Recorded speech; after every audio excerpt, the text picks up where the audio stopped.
Welcome to NCN news. నా పేరు ప్రశాంతి. బులెటిన్లో ముందుగా హెడ్లైన్స్. ఎన్నికల ప్రక్రియపై ముందస్తు సమాచారం తెలియజేస్తా జిల్లా ఎన్నికల అధికారి మాధవీలత.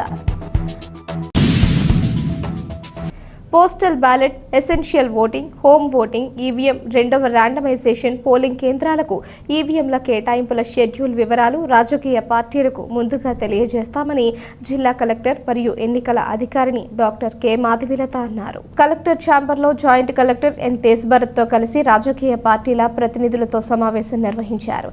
ఈ సందర్భంగా కలెక్టర్ మాధవీలత మాట్లాడుతూ పోస్టల్ బ్యాలెట్, అత్యవసర సేవలు అందించే వారికి 85+ దివ్యాంగ ఓటర్ల కోసం హోమ్ ఓటింగ్ ప్రక్రియ నిర్వర్తించడం కోసం క్షేత్రస్థాయిలో చేపట్టవలసిన ముందస్తు చర్యలు తీసుకోవడం జరుగుతున్నట్లు తెలిపారు. హోమ్ ఓటింగ్ కు సంబంధించిన రూట్ మ్యాప్ను ముందస్తుగా రాజకీయ పార్టీలకు తెలియజేయడం జరుగుతుందని అన్నారు. మే 1, 2వ తేదీలలో ఈవీఎంల రెండవ విడత ర్యాండమైజేషన్ చేపట్టడం జరుగుతుందని అన్నారు. ఈ సమావేశంలో జాయింట్ కలెక్టర్ తేజ్భరత్, డిఆర్ఓజీ నరసింహులు, రాజకీయ పార్టీల ప్రతినిధులు తదితరులు పాల్గొన్నారు.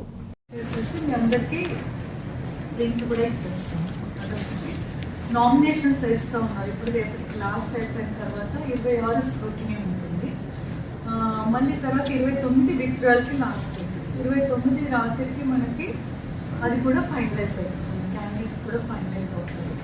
30వ తారీఖు పోస్టల్ బ్యాలెట్స్ ప్రింటింగ్కి వెళ్తాయి. ఫస్ట్ ప్రింటింగ్కి వెళ్ళిన తర్వాత మనకి 1వ తారీఖుకి పోస్టల్ బ్యాలెట్స్ వచ్చేస్తాయి.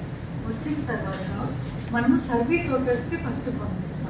ETPBS అంటారు అన్నదాన్ని, electronically transmitted postal ballot system. So first మనము త్రూ మెయిల్ వాళ్ళందరికీ కూడా పోస్టల్ బ్యాలెట్స్ వెళ్ళిపోతాయి సర్వీస్ ఓటర్స్. తర్వాత వచ్చేసి మనకి హోమ్ ఓటింగ్ జరుగుతుంది. మనం హోమ్ ఓటింగ్కి 85+ ఓటర్స్కి, తర్వాత PWD ఫిజికల్లీ హ్యాండిక్యాప్డ్ ఓటర్స్కి మనము 12D ఇచ్చాము. వాళ్ళలో కొంతమంది మనకి వెనక్కి కూడా ఇచ్చారు. అలాగే ఒక నోటీస్ ఇవ్వడం జరుగుతుంది.